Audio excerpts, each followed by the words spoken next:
دو ریاستی حل کا علمی و تاریخی جائزہ۔ حضرات، فلسطین شرق اوسط کا وہ خطہ ہے جس کے اطراف میں مصر، لبنان، اردن، عراق واقع ہے۔ بحوالہ سرزمین قدس، صفحہ نمبر 16۔ قضیہ فلسطین پر ایک نظر۔ پہلی عالمی جنگ کے بعد جب فلسطین خلافت عثمانیہ کے ہاتھوں سے نکل گیا تو مسلسل سرزمین فلسطین میں یہودی مملکت کے قیام پر غور و فکر ہونے لگا۔ برطانیہ کے وزیر خارجہ بلفور کی سیاسی کوششوں سے 17 ستمبر 1918 میں برطانوی فوجیں شمالی فلسطین پر قابض ہو گئیں۔ 10 جنوری 1920 میں فلسطین کو برطانیہ مینڈیٹ میں دے دیا گیا۔ 29 نومبر 1948 کو اقوام متحدہ کی جنرل اسمبلی میں اپنی تاریخ ترین قرارداد نمبر 181 جاری کر دی، جس میں فلسطین کو 2 مستقل ریاستوں میں تقسیم کرنے کی بات کہی گئی تھی۔ امریکہ اور جرمنی کی حمایت کی وجہ سے 2/3 اکثریت سے اس قرارداد کو منظور کر لیا گیا اور اسرائیلیوں کو فلسطین کا 11% حصہ سے 55% حصہ مل گیا۔ 16 مئی 1948 کو برطانیہ کنٹرول ختم ہو گیا اور اسی دن یہودی مملکت کی قومی کونسل نے تل ابیب میں اسرائیلی ریاست کا اعلان کر دیا۔ بحوالہ مسئلہ فلسطین، سامراج اور عالم اسلام، صفحہ نمبر 21 تا 20۔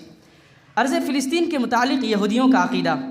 تاریخی اعتبار سے یہودیوں کا عقیدہ یہ ہے کہ فلسطین ان کے باپ دادا کی سرزمین ہے، حالانکہ اس کے برعکس تاریخی روایات سے معلوم ہوتا ہے کہ اس سرزمین پر یہودیوں کے آباد ہونے سے بہت پہلے سے عرب قبائل بستے آ رہے تھے۔ آج سے تقریباً 5000 سال قبل جزیرہ عرب سے نکلنے والے ایک کنعانی خاندان نے بیت المقدس کی جگہ اور سلم نامی ایک شہر بسایا تھا۔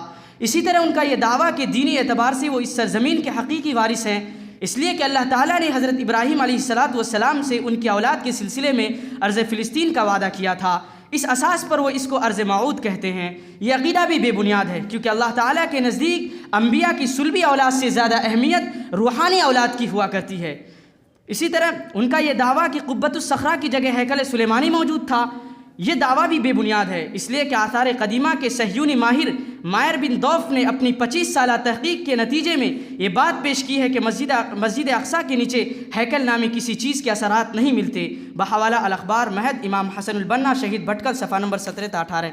فلسطین اور ہمارا عقیدہ۔ مسلمانوں کا عقیدہ یہ ہے کہ وہ حضرت داؤد، حضرت سلیمان اور بنی اسرائیل کے تمام انبیاء کے حقیقی وارث ہیں، کیونکہ انبیاء نے فلسطین میں توحید کے پرچم تلے ایک زمانے تک حکومت کی، اور مسلمان ہی توحید کا پرچم بلند کرنے والے اور انبیاء کے اصل راستے پر چلنے والے ہیں، اور یہودی راہ حق سے ہٹ گئے ہیں، اس لیے پوری سرزمین فلسطین کے حقیقی حقدار مسلمان ہی ہیں۔ بحوالہ بیت المقدس اور فلسطین، حقائق و سازشوں کے آئینے میں، صفحہ نمبر 52۔ فلسطین میں حکومت کرنے والی مختلف تہذیبوں کا دور اقتدار۔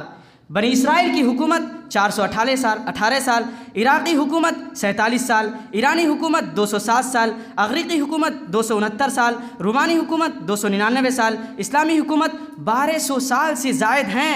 636 سے لے کر 1948 تک 91 سال سربی دور حکومت چھوڑ کر فلسطین کی مختلف تہذیبوں کا جائزہ لینے کے بعد یہ بات ثابت ہو جاتی ہے کہ فلسطین میں یہودیوں کا کوئی تاریخی حق نہیں ہے۔ بحوالہ بیت المقدس اور مسئلہ فلسطین، صفحہ نمبر 37۔ علمی و تاریخی روح سے 2 ریاستی حل کا جائزہ۔ نصوص قرآنی و احادیث انبیاء، تاریخ کے مختلف ادوار اور عالمی قانون کے مطالعے سے یہ بات روز روشن کی طرح عیاں ہو جاتی ہے کہ فلسطین پر صرف اور صرف مسلمان کا ہی حق ہے۔ قرآن و احادیث کے نصوص نے یہ ثابت کر دیا کہ مسلمانوں کے عقیدے میں فلسطین اور بیت المقدس کی خاص اہمیت ہے اور یہ ان کے عقیدے کا حصہ ہے، اس لیے فلسطین پر مسلمان کا دینی حق ہے۔ مکمل تاریخ اسلامی میں فلسطین مسلمانوں کے زیر اقتدار رہا اور اس پر اسلام کا پرچم لہراتا رہا۔ یہ اس بات کی دلیل ہے کہ فلسطین اور بیت المقدس پر تاریخی روح سے بھی حق صرف مسلمان کا ہے۔